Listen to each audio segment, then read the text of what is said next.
just... Oh. Haha! Stay on your platform, you silly little muffin. Well, hello there. If you've come to this video, then I suppose you want to be making better gaming videos. So you've definitely come to the right place. Making a gaming video is really not that much different from making any other kind of video here on YouTube.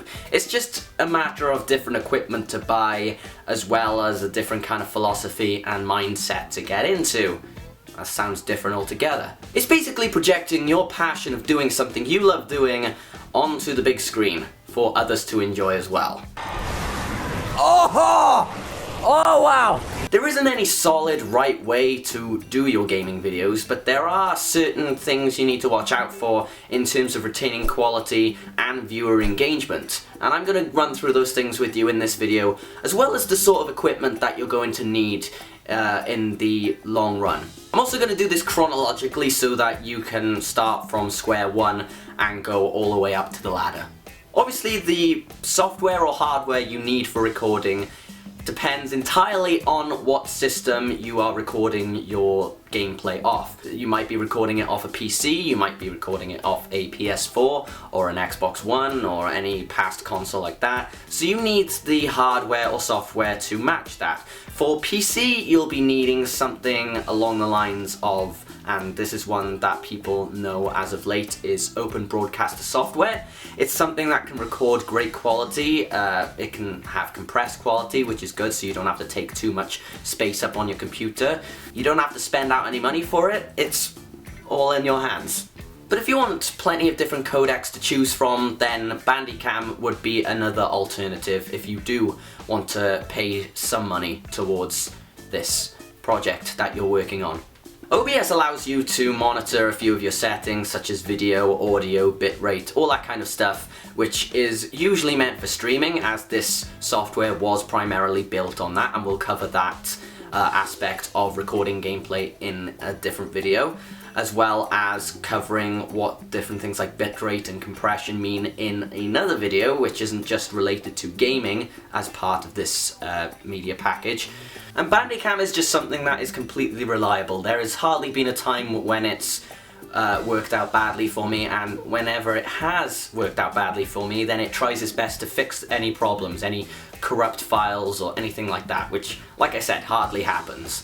This right here is an Elgato HD60. So you can see it has HD60 on it, it's a bit dusty. This is what I used to record my PS4 gameplay, because I don't have an Xbox One, I just have a PS4, but they take HDMI connection, which is mainly what you want. If you've got any HDMI converters that are allowed to fit into your console, then get them if they can work in a TV. Sometimes they don't work. I think it depends on what TV you have. Like PlayStation 2 can have an HDMI adapter fitted into it, but it's not always guaranteed to work. Same with the Nintendo Wii and maybe some past consoles as well.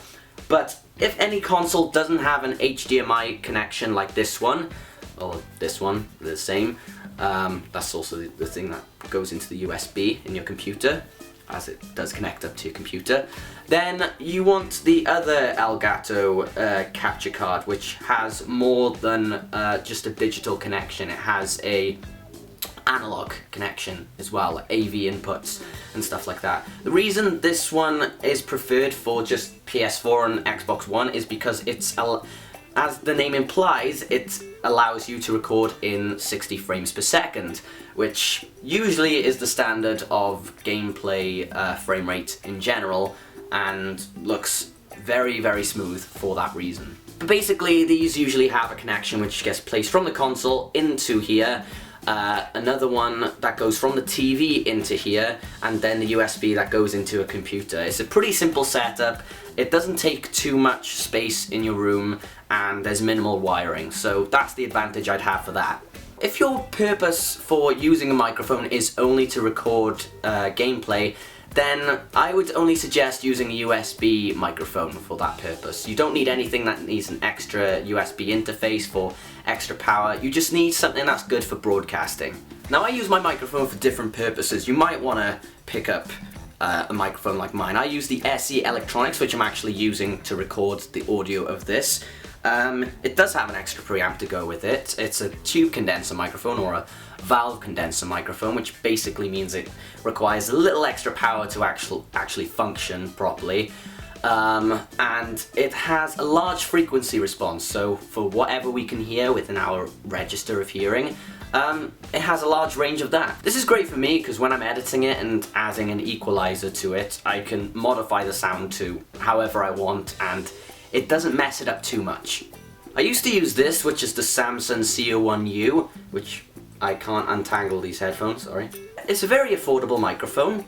You only need the connection to plug it into the computer, USB, and yeah, great response off it. Other options include the AT2020 USB version, which is more expensive than the usual XLR version, which does go into a preamp. If you do want to go for the preamp setting and get a bit more out of the budget that you've got, then honestly I can't recommend this microphone enough. There's other ones that are cheaper than it and still do the same job, because they are also large diaphragm. But the preamp I have is the Focusrite Scarlett 6i6. You can get a solo version of it, which is very cheap, or you can get a 2i2, 2i4.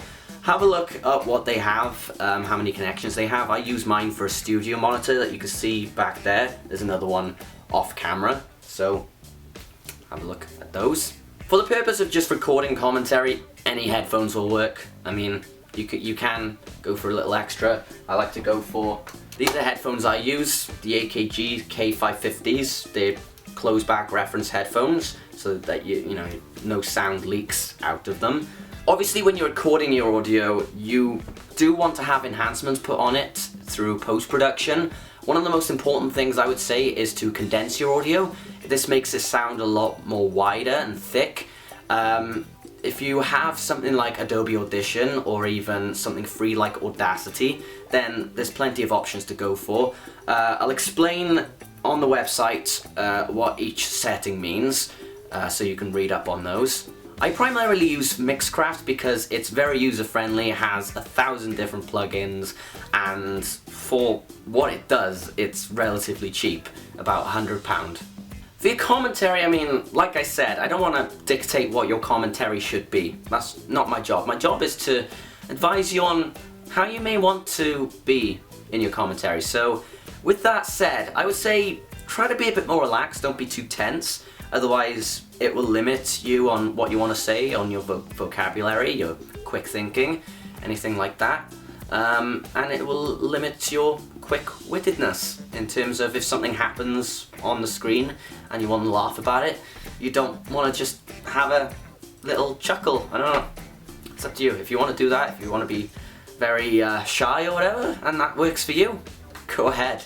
But I suppose the big thing to draw from it is, are people going to continue watching it? Are they going to find you charming, or are they going to find you boring? So I choose a category. Do you want to be entertaining or do you want to be helpful? Usually if you are doing instructional walkthroughs, then if you want to increase that audience retention, which is extremely vital for you know, keeping the big numbers on YouTube these days, or just the revenue that you generate if that's what you care about, then yeah, you need to focus on how you're going to do that. So if you are trying to be helpful and informative, then go ahead and do that, and do it in some sort of fun way. I can't really tell you what fun way you can do, because what may work for you may not work for someone else. You know, you can maybe think of ways to get fans involved. Maybe write down some bullet points beforehand so you have enough to talk about. And I know a lot of people say, be yourself, and then people reply with, well, what if I'm an idiot or stupid person or just a nasty person? Well, I'll say, then be a nasty person. I'll say don't be nasty to your fans, you don't want to do that, but, well, are you normally just nasty to people because you want to be, or, I don't know, are you misunderstood? YouTube's a place where misunderstood people thrive. For group commentaries, I think it should be as natural as possible. I mean, you can play a game, or you can make fun of each other, or you can help each other. I don't know. How do you function as friends? Because each group of friends are different. They can either be the people who just love to insult each other, or they can be the lad kind of people who like kind of score points and, you know, go way to other people. That's the overall opinion. I just say be confident. Be what you want to be. Have that voice in your head. Overpower that negative voice you have in your head, if you do have that. Primarily I use Adobe Premiere Pro.